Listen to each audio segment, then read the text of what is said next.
progetto ha un valore di esempio per molta più popolazione che può essere coinvolta. È anche un esempio, come dicevo prima anche nel discorso, per le politiche pubbliche. Quindi perché non cimentarsi anche con questa opportunità, creando quindi delle buone pratiche che poi possono essere riprodotte su più larga scala. Au nom des femmes du bassin méditerranéen, je tenais à vous remercier très sincèrement de donner plus d'ampleur à la voix des femmes. La pauvreté, l'exclusion, les violences qu'elles subissent, l'isolement.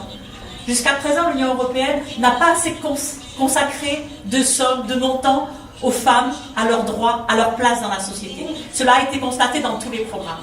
Et grâce à votre programme, qui est aussi géré dans la région Provence-Alpes-Côte d'Azur, nous avons la possibilité de donner de l'argent et pas que du bénévolat pour ces projets. Nous avons toutes des bonnes pratiques. Nous, par exemple, Forum Femmes Méditerranée et Fondation des femmes de l'Euroméditerranée qui est basée à Barcelone, en Espagne, nous avons eu des bonnes pratiques. Mais maintenant, nous allons pouvoir avoir un amplificateur. Et avec tous nos partenaires, nous allons donner une chance, un espoir. Alors ce projet, il est difficile. Moi, c'est mon livre de chevet depuis le mois de juillet, puisque je l'ai imprimé. Tous les jours, pendant les vacances, je lisais. C'est très difficile. Et il faut des experts. Mais nous, les femmes, nous sommes des experts. Nous n'allons pas lâcher. Nous allons remplir ce dossier. Nous allons être des excellentes parce qu'on a une mission à accomplir pour les femmes. Il faut que cet argent dans l'Union européenne aille aux plus pauvres, aux plus démunis, aux femmes migrantes, aux femmes qui sont en train de créer leur emploi. Et ça, vraiment, je vous remercie parce que on espère que ça va marcher. Et en tous les cas, si ce n'est pas pour nous, ça sera toujours pour quelqu'un qui va aider les femmes en Méditerranée. Alors sincèrement, merci du fond du cœur. Et le temps des femmes est arrivé, madame.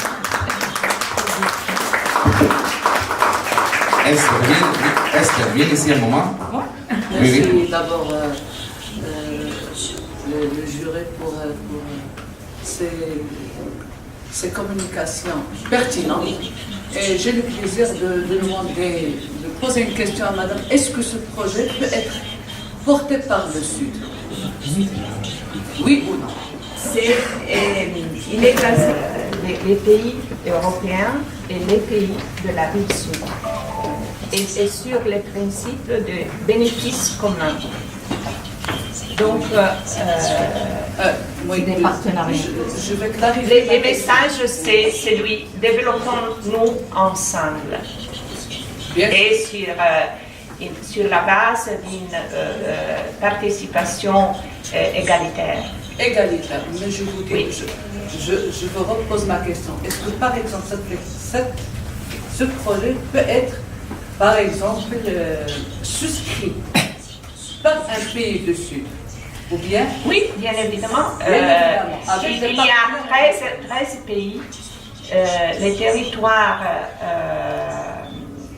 des 13 pays qui peuvent participer à ces programmes et merci beaucoup pour les remerciements sur la stratégie du programme, mais ce sont les 13 pays qui ont approuvé la stratégie du programme. Et donc, chaque pays a eu l'opportunité de prendre la parole, de poser des questions, de participer au processus de décision. Ok, merci. Parce que je veux voir un projet. C'est là la particularité de ce programme et sont très innovants par rapport aux autres programmes de la politique européenne de voisinage. Bien sûr, merci. Moi, je le vois un projet multiplicateur. Network. And I have two questions to Anna. Thank you very much for your information.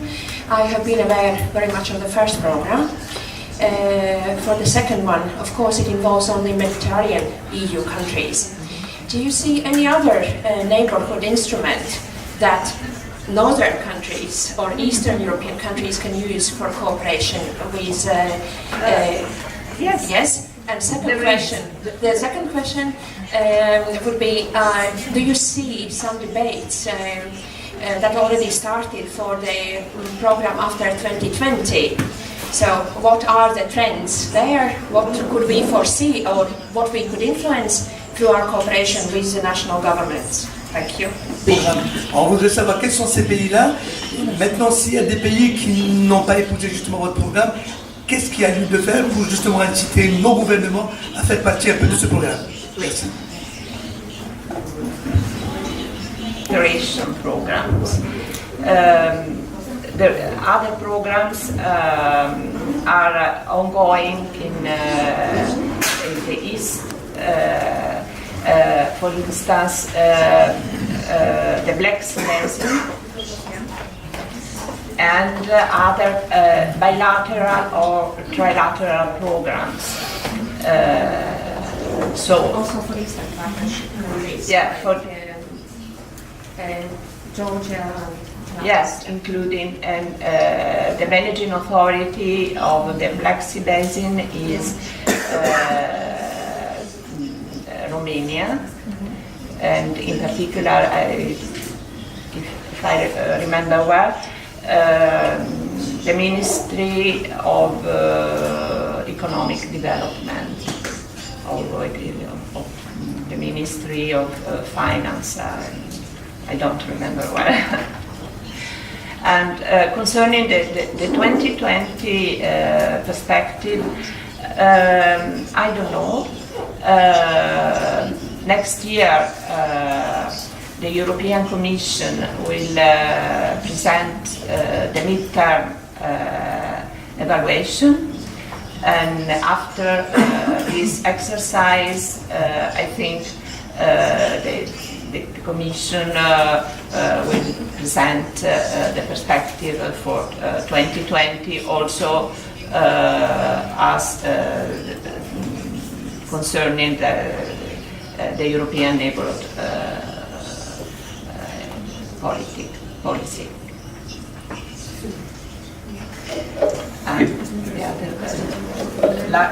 La question que vous avez posée, c'est quels sont les 13 pays.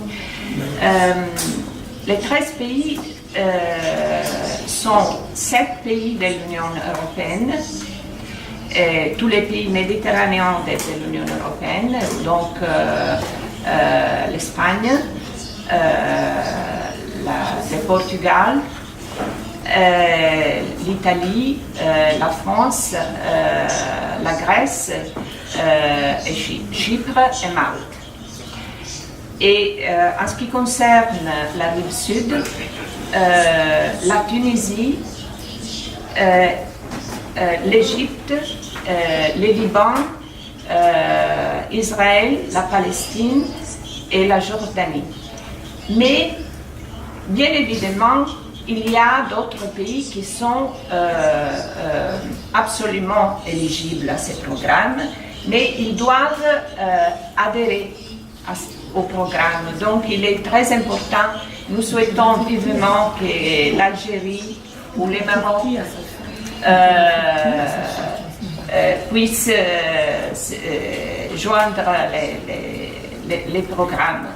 Et nous avons organisé déjà des réunions, notamment avec les représentants institutionnels de l'Algérie, pour les inviter à présenter les programmes, les résultats de la première génération et pour les inviter à participer. Il y a d'autres questions? Une situation de désarroi profond. Donc est-ce que mettre au même titre Israël et la Palestine dans une organisation et dans un programme qui se veut pour le dialogue n'a pas une nécessité d'avoir une exigence beaucoup plus importante vis-à-vis d'Israël qui continue sa colonisation d'une manière extrêmement forte sur les Palestiniens? Rappeler que il y a l'éligibilité des territoires occupés après 1967 ne sont pas éligibles pour la Commission européenne. Et en plus, nous avons déjà financé des projets de coopération entre Palestine et Israël. Donc, les deux pays, il y a des bons exemples de coopération sur certains thèmes stratégiques entre la Palestine et Israël. Israël, dans le cadre de ce programme, inutile de cacher ça, a des difficultés à coopérer à établir des relations de coopération avec certains pays de la rive sud. Oui, c'est vrai. Mais il faut également noter qu'il a déjà développé des initiatives de succès avec les acteurs palestiniens. Puisque vous êtes de Lyon, que je suis de Marseille et qu'on est ensemble dans le réseau, vous dire qu'en tant que Forum Femmes Méditerranée, nous avons travaillé étroitement avec les femmes israéliennes et palestiniennes à Haïfa, dans le centre Golda Meir, autour de la formation à la création d'activités génératrices de revenus et aussi contre la lutte contre les violences. Cet argent, je n'ai pas bénéficié de l'argent, c'est des petites sommes que nous avons eues par-ci par-là, cet argent ne va pas au gouvernement ni à ceux qui colonisent, et il ne va pas non plus aux islamistes et à ceux qui sont contre les droits des femmes. Cet argent, il permet aux combattantes pour la paix, aux combattantes pour le dialogue interculturel, pour la dignité des femmes, de travailler ensemble. Vous savez qu'Anna Lindh a reconnu l'association Combattants pour la paix et lui a donné un prix du dialogue interculturel parce que c'est des Israéliens et des Palestiniens qui ont tué à un moment de leur vie, qui ont participé à la guerre et qui ont dit maintenant ça suffit, il faut travailler à la paix dans le cadre de la sécurité des deux États. Deux États, une capitale, Jérusalem, vivre ensemble, travailler ensemble et arrêter avec les haines, arrêter avec l'occupation bien évidemment. Cet argent, il va vraiment à la base et au projet, parce que j'ai constaté un petit peu les bonnes pratiques. Et il ne faut pas, parce qu'il y a un pays qui occupe, et vous avez raison, le mettre à côté. Parce que dans ce pays, d'abord, il y a la Fondation Anna Lindh dans ce pays. Et je me félicite de la présence d'Adam et de l'équipe. Israël est présente dans la Fondation. Et ils sont dans tous les projets qui font avancer les droits humains. Il ne faut pas regarder ceux qui déchirent, ceux qui font la haine. Il y a des gens sur place qui agissent. Moi, je les ai rencontrés. Il y a vraiment des formations intéressantes. Et j'espère que parfois c'est difficile parce que s'il y a Israël, alors il y a des pays qui ne veulent pas travailler. Je l'ai constaté plusieurs fois. Alors on est obligé d'enlever Israël pour travailler ensemble. C'est difficile. Mais pensez qu'en Israël, il y a des gens qui sont vraiment des défenseurs de la liberté et de la dignité des femmes. Merci. Merci. Regarding the criticism, or to be honest, addressing it, because I don't think this is the forum, I would just like to mention that I think from a position of conflict, one of the ways to exit is to have dialogue. If you stop the dialogue, the conflict will just intensify. And I don't represent my government, but thankfully. But I do think that that Anna Lindh and this initiative is for dialogue. And if we push forward such initiatives, we have a better chance of getting out of this static state of silence and horrible deeds that we should move forward from. And in order to do that, we need to have more initiatives like this and have as many participants in them from all sides involved. Otherwise, it will just escalate. So in order to address your question without ignoring the due criticism, we need to speak more, not speak less. And such initiatives are a way forward, I think.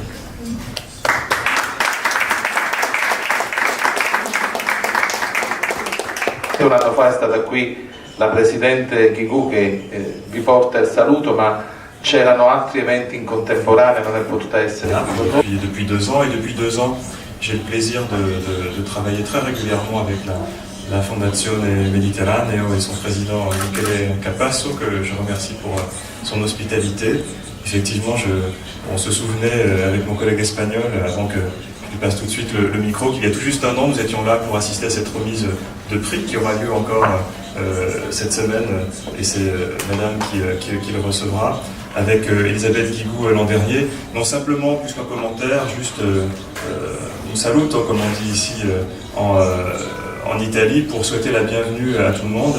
Vraiment, ce que fait le réseau Analine, ce que fait la Fondation méditerranéenne, ce que fait tout le réseau des associations nationales. Je connais le travail du point de contact français, du chef de file français du réseau depuis longtemps. C'est vraiment très très important. Le petit échange qu'on vient d'avoir le montre, et je crois qu'effectivement, dire que le dialogue doit avoir toute sa place. L'échange des bonnes pratiques, on a forcément tout à gagner à multiplier ce type de forum. Et donc voilà, je vous souhaite un excellent travail pour ces 3 jours. Malheureusement, je ne pourrai pas être avec vous au-delà de cette session parce que j'ai d'autres engagements. Mais je vous souhaite un très bon travail et je vous souhaite également de passer un bon séjour à Naples avec nous.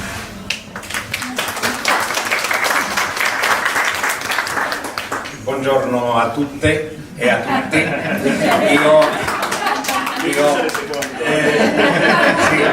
Non ho fatto quell'errore. Io parlo invece in italiano perché non penso che sia possibile farlo in spagnolo, ma comunque come console generale di Spagna sono sempre molto felice di accettare le invitazioni che si formano qui. Come voi, come sapete, la Spagna ha una vocazione da tantissimo tempo mediterranea, ma quando diciamo mediterranea è del sud del Mediterraneo, che siamo molto vicini a tutti questi paesi. Noi abbiamo anche questa versione anche su Iberoamerica, ma in questo momento quello di cui parliamo è delle donne del Mediterraneo. Allora devo ringraziare la presenza di tanti di voi, credo che ci sarà una spagnola domani, che non so se tra di noi, ma insomma io cercherò di essere domani un momento corto perché naturalmente i nostri impegni come consoli generali non ci permettono di restare molto tempo con voi, ma credo che un lavoro stupendo. Si è parlato di Barcellona e devo dire anche al signor Capaccio che il nuovo ambasciatore mio, che è Jesus Gracia, lo conosce bene. Io sto cercando da un certo tempo che venga finalmente a Napoli a farci una visita. È venuto soltanto per la partita Napoli-Real Madrid, ma quello non è sufficiente. Spero che possa venire e vedere le realtà di una città come Napoli, che offre tantissimo e che naturalmente nel Mediterraneo è veramente al cuore del Mediterraneo. Allora grazie a tutti per il vostro lavoro, per questi 3 giorni che passerete qui e tanti auguri a tutte e a tutti.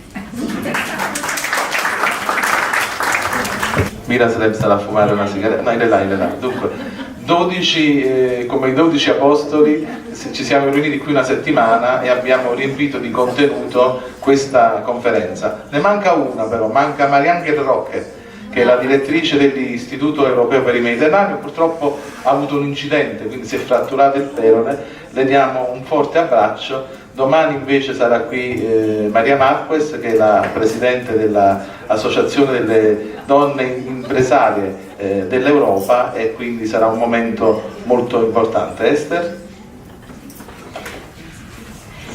Le protocole ne me permet pas de parler, mais je parle quand même pour 2 raisons. Parce que la France, monsieur le consul général, vous avez été trop modeste. La France et l'Espagne jouent un rôle essentiel, bien sûr avec l'Italie et tous les pays, mais surtout la France et l'Espagne en ce moment. D'abord parce que la France est le seul État à avoir soutenu la création de la Fondation des femmes de l'Euroméditerranée, dont la présidente est notre amie marocaine Fouzia Assouri. C'est important parce que c'est une revendication des femmes, une revendication des États qui vient de Marrakech, d'Istanbul, de Paris. Ces conférences ministérielles ont dit il faut structurer la force des femmes et rapprocher les acteurs de l'égalité, les États et la société civile. On n'est pas assez nombreux pour défendre les droits des femmes, et c'est la France, par son soutien financier, par son engagement statutaire, et membre fondateur, avec une petite association comme la mienne de Marseille, de ça. Et ensuite, l'Espagne a répondu à relever le défi. Bien sûr, c'est la Catalogne, mais la Catalogne est encore en Espagne, alors on va dire l'Espagne, parce que c'était tout un débat en ce moment et on ne veut pas se mêler de ça. C'est l'IEMED qui est très connu dans le monde méditerranéen, parce que l'IEMED c'est une instance économique, une instance Euromesco, tout ça. Et ces personnes qui travaillaient sur les statistiques et l'économie, ils se sont penchés sur les femmes. Et ils ont déposé un projet européen qui va se conclure à Casablanca avec les 7 pays arabes, 36 associations des pays arabes dont les projets locaux ont été réalisés à Casablanca, mais c'est l'Espagne qui a porté cela, avec les difficultés de porter des projets difficiles, des projets locaux, des centres d'accueil des femmes victimes de violences, la place des femmes en politique au Liban, les violences et le harcèlement sexuel au Liban. Et c'est l'Espagne qui a porté ça, c'est Barcelone, c'est l'Yémen. Alors merci à ces 2 pays, merci à l'Italie, merci à toutes les régions, merci à vous tous, de tous les 42 pays de l'Euroméditerranée, d'aider à ce que les femmes, réellement, leur vie change au quotidien. Parce que c'est ça qui est important. On n'est pas là pour se réunir, pour voyager. On est là pour qu'il y ait un peu plus de bien-être pour les femmes. Alors, merci. Merci. Prima di dare la parola, sono delle borse realizzate da donne siriane che hanno avuto vittime nella famiglia, che hanno avuto figli morti, eccetera, e che hanno realizzato queste borse con un ricamo fatto a mano. C'è una borsa per ognuno di voi, ne regaleremo una anche ai 2 consoli generali che ci hanno onorato della loro presenza. Vorrei ora che Fuz... Alice, explique-toi. Merci beaucoup, Président. Merci beaucoup, Mickaël. En fait, c'est juste par rapport à ces sacs-là. C'est une initiative qu'on a décidée au cours de la réunion de préparation du comité de pilotage. Ce sont des femmes syriennes qui ont travaillé ces sacs pour vous, spécialement pour ce forum-là. Ce sont des femmes qui ont perdu leur mari, qui ont perdu leurs enfants. Ce sont des femmes qui ont subi les atrocités de la guerre et qui se sont mis en coopérative pour faire donc de très belles choses, des broderies traditionnelles. Donc pour dire aussi, c'est une lettre pour dire aussi qu'en Syrie, il n'y a pas seulement la guerre, il n'y a pas seulement la mort, il y a aussi la beauté, il y a aussi la création, il y a aussi l'espoir. Donc voilà.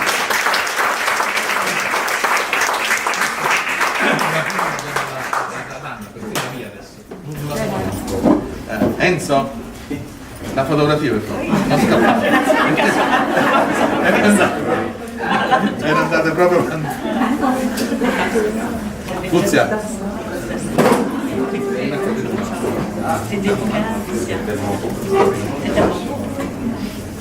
Ok. Lei no? No, qui non si. Vieni. Vediamo. Ci siamo,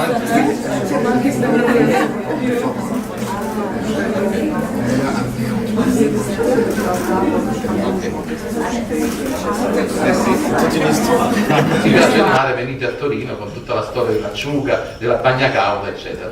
Quest'anno finalmente è arrivata a Tirana. C'erano dei ragazzi che volevano partecipare ma non c'erano delle risorse e allora con dei residui di fondi europei della Regione Puglia abbiamo organizzato un appuntamento prima a Bari con degli amici che ci hanno regalato il passaggio sulla nave, siamo arrivati a Durazzo e i salesiani hanno ospitato più di 100 ragazzi, quindi costo zero, c'è stata un'implementazione di questa attività ed è questo lo stile della nostra rete. Ci sarà l'intervento di Salvatore Calleri, dove sta? Ecco, dove sta? Però mi devi portare Salvo la mascotte, Apollo, dove sta? Ecco, allora. Salvatore Calleri è il presidente della Fondazione Caponetto, il giudice antimafia che aveva come suoi assistenti Giovanni Falcone e Paolo Borsellino. Presiede questa fondazione che ha tra i suoi sostenitori il presidente del Senato Pietro Grasso e noi da anni collaboriamo con l'Osservatorio contro la criminalità, ma abbiamo una mascotta, abbiamo un portafortuna comune che è Apollo. Spiegalo, Salvo. Ha un suo blog. Aspetta, spiego. Non è possibile.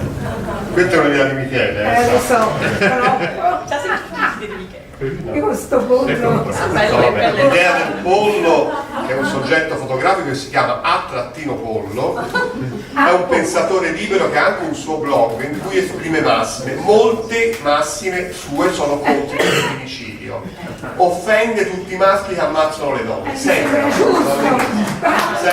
qualche modo duro. Addirittura quando c'è stato il presidente Hollande che ha dato la grazia a una donna che si è dovuta difendere da uno stalker, Apollo l'ha insultato nel suo blog. E lo dico perché ha proprio fatto un commento politicamente scorretto. e ci accompagna in tutte le iniziative. Bellino perché solitamente lo appollaiamo da qualche parte e ci osserva tutti i convegni. Ecco, quindi abbiamo anche ora troviamo una postazione. Esatto. Abbiamo anche Apollo e questo è solo un assaggio di quello che il pomeriggio di domani con interventi importanti vi potrà dare e soprattutto la possibilità di interagire. Se voi pensate di poter fare delle cose insieme, noi siamo per il fare insieme, quindi io ringrazio tutti quelli che interverranno domani. E adesso do la parola ad Anis per leggerci la dichiarazione di SUS in un ideale passaggio di testimone dall'azione interrete di SUS con quella della nostra chimia che oggi nasce, ma grazie soprattutto a voi, perché chimia siete voi. Io vorrei che questo grido chimia contenesse le vostre speranze, le vostre gioie, i vostri dolori, ma soprattutto la vostra grande energia per riscattare questo mondo che si trova in un momento difficilissimo della nostra storia. Anis. Facile à vivre. Et voilà, on est là pour parler de chimie. C'était extraordinaire de vraiment voir le travail de plusieurs personnes, de plusieurs chefs de file aboutir aujourd'hui à un très très bon forum extraordinairement organisé par le soin de notre grand ami, grand frère Michael Capasso. Je suis content également de voir nos chers amis chefs de file et qui ont été là pour préparer, pour développer cette réunion. Je joins également à ce qu'a dit Adam, qu'il est important que le dialogue, c'est vraiment le sens de notre travail. Et là, ça me vient une pensée à notre ami, très cher ami Yousri Darwish, notre chef de file palestinien, parce que pour dialoguer, il faut être deux. Et on lui souhaite vraiment bon courage pour pouvoir toujours venir et passer au travers l'embargo qui lui est imposé. Donc, sans plus attendre, j'aimerais vraiment parler un peu du forum de l'expression artistique interculturelle en zone fragile qui a eu lieu les 8, 9 et 10 septembre dans la ville de Sousse. C'était une occasion extraordinaire de dialoguer, extraordinaire de développer des concepts avec la participation de plusieurs réseaux, à peu près une douzaine de réseaux qui étaient là, qui étaient présents avec leurs membres réseau, avec des associations venues de tout espace, pour justement parler de l'importance et de la nécessité, voire même c'est devenu quelque chose de vital que l'expression artistique et que l'art, que la culture soit vraiment considérée comme une des réponses et une des stratégies à développer par rapport aux zones fragiles. Donc les zones fragiles qui ont été identifiées par le forum, ce sont les zones de guerre, ce sont les zones de réfugiés, ce sont les zones marginalisées, mais également c'est les personnes victimes de violences, de radicalisation et d'exclusion. L'occasion était là pour développer cette déclaration qui est une déclaration de Soussana, qui est vraiment un message de toutes les personnes qui étaient réunies, un message du forum, pour Kimia, pour le forum de Naples, contenant l'essence même de toutes ces réflexions, contenant la conclusion de tout le travail qui a été fait. Alors la déclaration de Sousse à Naples, une centaine de jeunes et moins jeunes, membres de plusieurs ONG et réseaux nationaux de la Fondation Annalint de 12 pays, se sont réunis dans le magnifique cadre de la ville de Sousse, ont débattu du rôle de l'expression artistique interculturelle pour relever les différents défis posés dans les zones fragiles. Cette initiative s'inscrit dans la continuité des activités interréseaux mises en place par la Fondation Annalint à Taroudant au Maroc en 2014, à Tarragone en Espagne en 2016. Une pensée également pour notre chère amie Maria Angels qui n'a pas pu nous joindre aujourd'hui.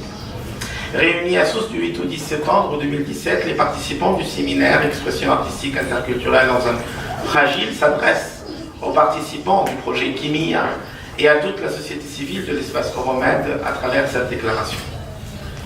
Elle a permis que se tiennent des ateliers dans la Médina, des plénières, une foire artisanale, une résidence d'artistes, un magnifique spectacle qui s'appelle Ishq, Amour extrême, et le lancement d'une action internationale contre l'exclusion, la pauvreté et la protection de l'environnement. Les participants du forum Expression artistique interculturelle en zone fragile ont réfléchi et constaté que l'espace Euromed vit un embrasement sans précédent. Guerre, conflits, exclusion, montée d'extrémisme idéologique et identitaire, crise économique aggravant les inégalités sociales et la pauvreté, et se sont donc interrogés sur le rôle de l'expression artistique interculturelle pour relever ces défis et jeter les bases d'une Méditerranée de développement durable et de paix. Dans les camps de réfugiés et zones fragiles, les populations sont eux-mêmes divisées par leur culture et leur vécu d'exil. Les pratiques artistiques interculturelles favorisent une communauté de réfugiés et de destin. Que ce soit en zone marginalisée, en camp de réfugiés, les populations sont victimes d'exclusion. Les réflexions du séminaire ont valorisé l'expression artistique dans le processus de réintégration des victimes de l'exclusion avec un pouvoir fédérateur et créateur de valeurs de paix et de tolérance. Ces foyers de tension et de frustration sont dans la plupart du temps des régions de non-culture, de non-art, dans lesquelles les jeunes sont souvent laissés à l'abandon. Cet environnement représente un terreau fertile pour les idéologies extrêmes et le développement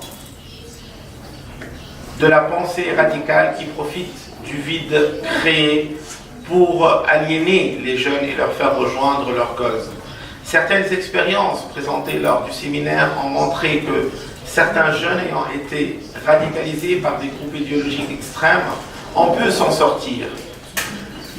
Certains jeunes ayant été radicalisés par des groupes idéologiques extrêmes ont pu s'en sortir grâce à la pratique de la musique, de théâtre et d'autres expressions artistiques. Ces expressions prouvent que la radicalisation des gens jeunes n'est pas une voie sens unique ou une fatalité. Les participants de ce forum Expression artistique interculturelle en zone fragile rappellent la nécessité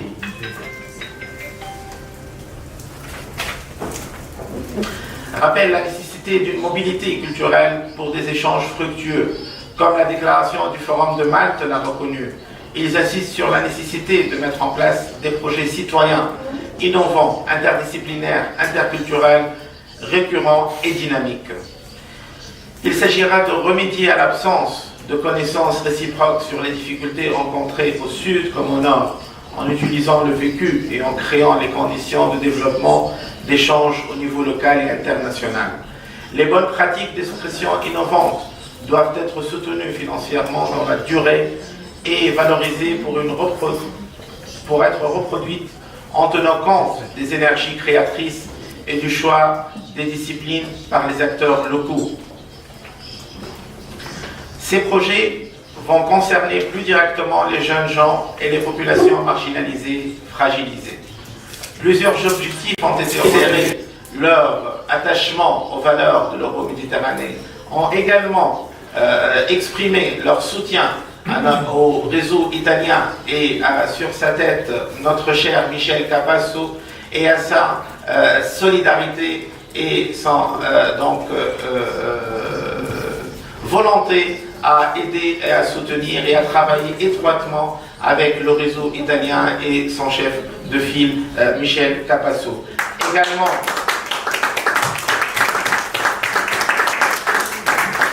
Également, nous sommes là aussi parce que nous avons donc souhaité la présence de l'artiste Maïs Harb, l'artiste syrienne, donc très engagée, Maïs Harb, parmi nous, mais c'est une occasion de plus pour dénoncer un peu ces problèmes et c'est donc lié à la mobilité des artistes, des femmes dans l'espace euro-méditerranéen et a vraiment engagé la réflexion autour de cette mobilité. Elle n'a pas pu venir parce qu'elle n'a pas pu obtenir un visa simplement, elle n'a pas pu exprimer donc les douleurs et les visions de son peuple parce qu'elle n'a pas pu obtenir de visa. Donc je vous remercie tous pour votre écoute et votre attention. Je donne la main à notre cher Michel Capasso. Je donne la main de toutes les recommandations du forum Expression artistique interculturelle en zone fragile qui a eu tous à travers tout ce qui a été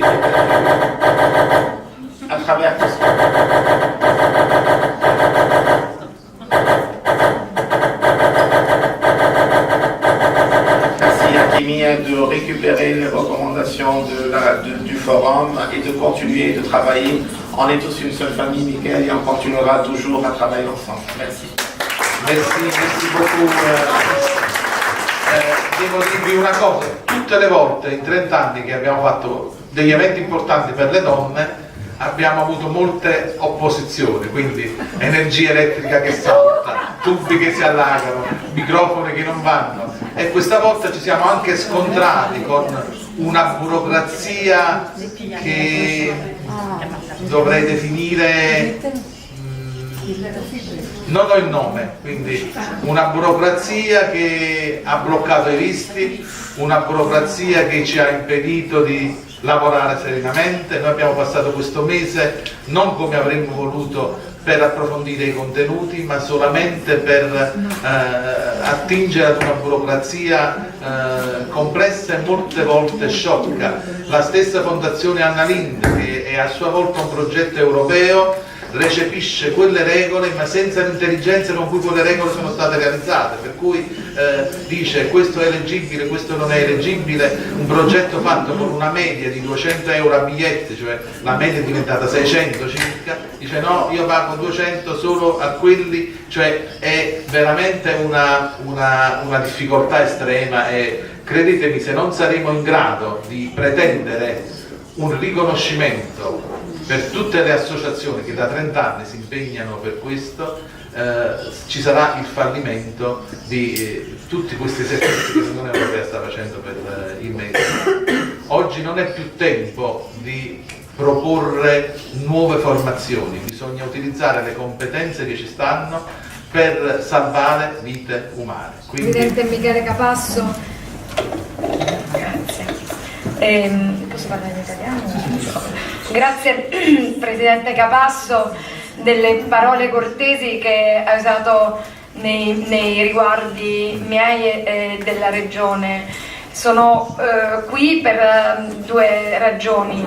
La prima, un dovere istituzionale, e porto i saluti anche del Presidente De Luca, che non ha avuto la possibilità a causa di altri impegni di essere in questa sede oggi, ma dell'amministrazione che rappresento e che sta facendo un percorso di riposizionamento nel Mediterraneo proprio sotto diversi punti di vista, per cui da un lato diciamo un segno di vicinanza alle iniziative che questa fondazione sta portando avanti, e anche a voi che avete potuto raggiungere, malgrado l'ostacolo principale della burocrazia che anche a noi impedisce di andare più veloce rispetto a come vorremmo. E dall'altro la mia presenza non è solamente di compiacimento e di cortesia nei confronti dell'iniziativa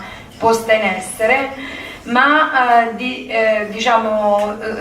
cercare anche di trovare un punto di maggiore vicinanza verso il percorso che voi state facendo e che investe direttamente il genere femminile, per cui le donne.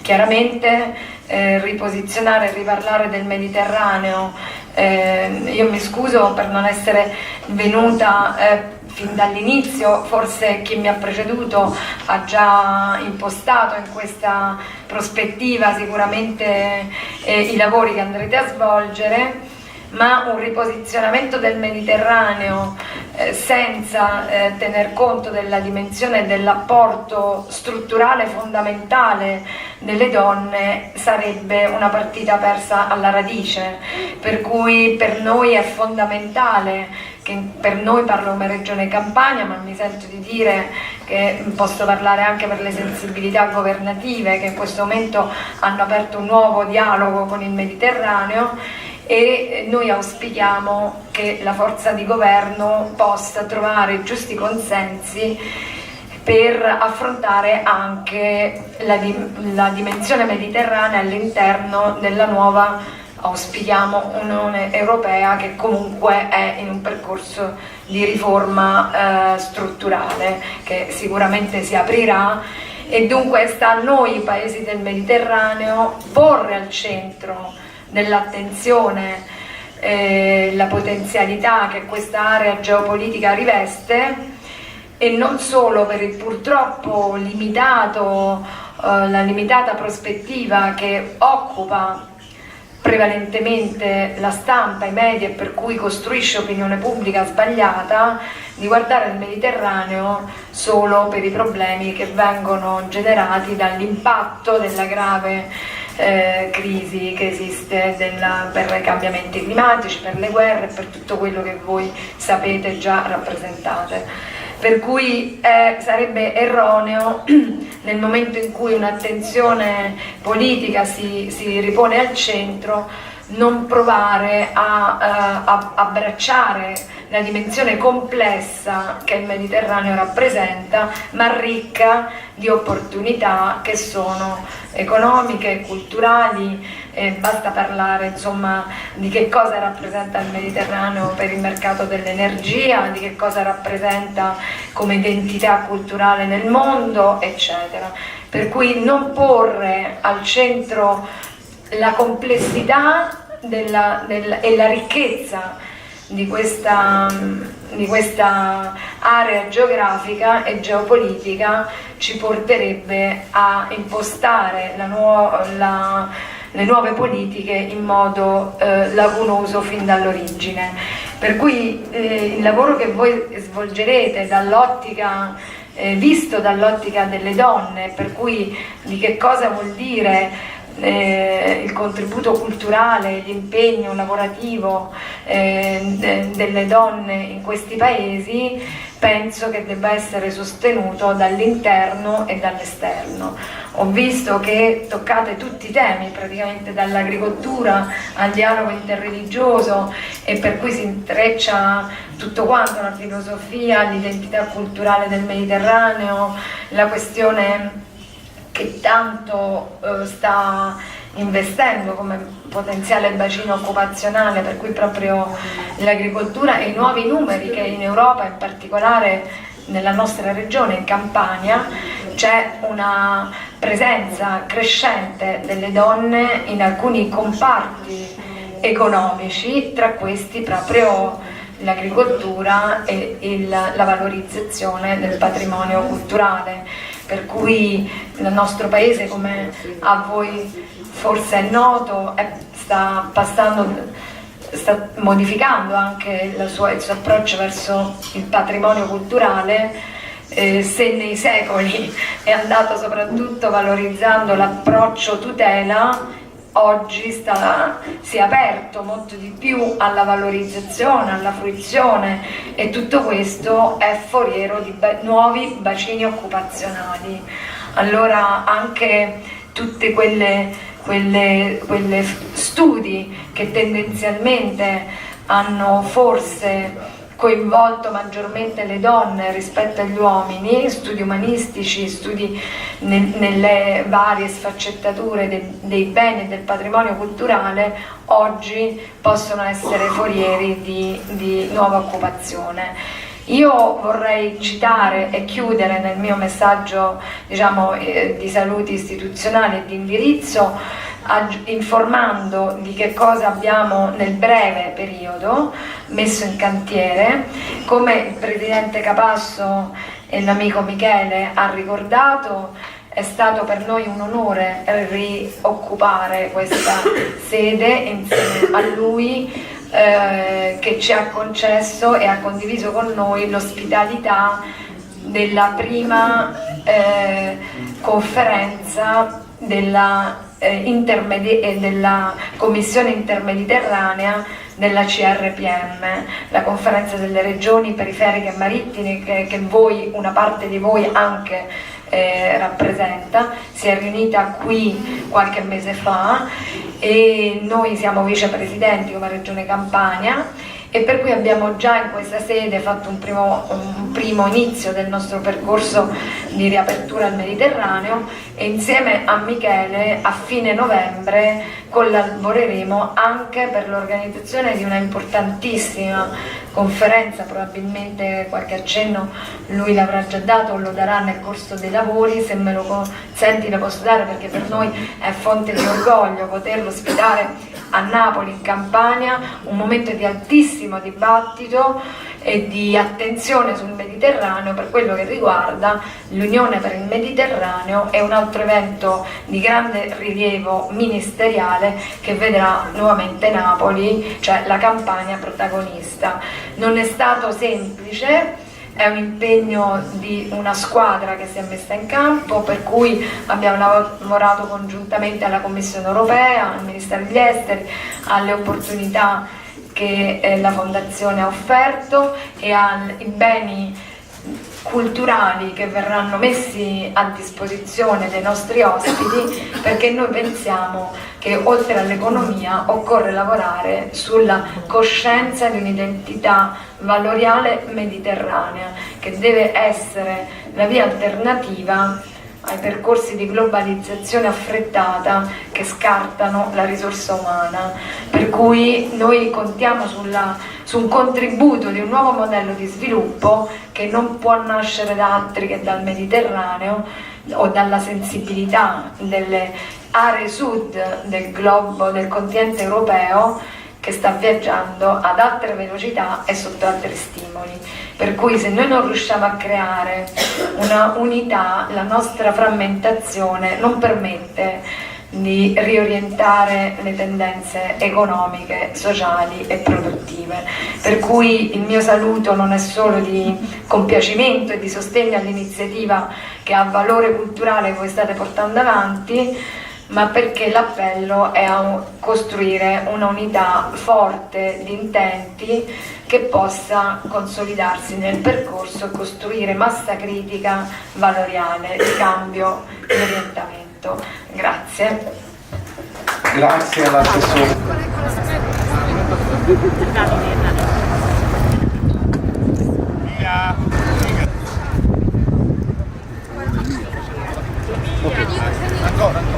Guardate un attimo qua tutti quanti. Allora, please. Allora, Monti mia, ok? Ci sei? Vai. One, two, three. Via!